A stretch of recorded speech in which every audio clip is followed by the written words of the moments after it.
ఉప్పు కారం వేసుకొని తింటే ఉంటుంది, సమ్మగా ఉంటుంది.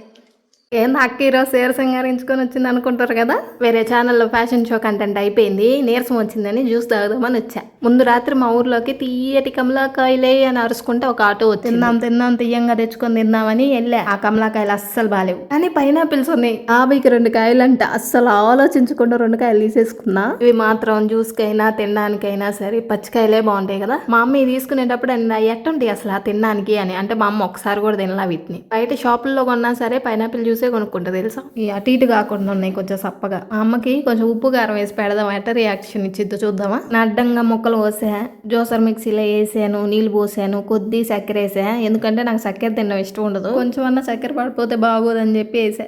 మీరు ఎప్పుడైనా పైనాపిల్ కాయ తెచ్చుకొని ఆ పైన తొక్క ఉంటుంది కదా, దాన్ని తీసి నాటారా? నాటితే కాయలు వచ్చినాయి మీకు? వచ్చినాయో రాలేదో చెప్పండి, నేను కూడా ట్రై చేస్తా. నాకైతే జ్యూస్ చేస్తున్నాను ఆనందం లేదు, కానీ ఈ చీర కట్టుకొని చేస్తున్నాను చూడు, అది మాత్రం ఇదిగా ఉందబ్బా. టీవీలో వంటల ప్రోగ్రామ్ వస్తుంది చూడు, అట్టుంది. కాయ మొత్తంలో మనకి వేస్ట్ పోయింది ఎంతో తెలుసా, కొంచెమే ఈ పిట్టే.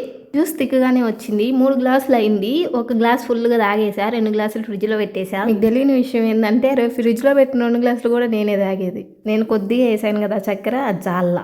అయినా పర్లేదు, ఉన్న చక్కెర జాలే. ఇంకా నా పొట్టలో కొంచెం ఫ్రిడ్జ్లో కొంచెం దాచిపెట్టేసాగా ఇంక పని అయిపోయింది. ఇంక పైకి వెళ్ళి మళ్ళీ ఫ్యాషన్ షో చేయాలి. ఇంతకీ చీర బాగుందా? మధ్యాహ్నం పూటే చీర కట్టుకొని ఇంట్లో తిరుగుతుంటే మా నాన్న యాడిపోతున్నావు అవియా అని అడుగుతున్నాడు.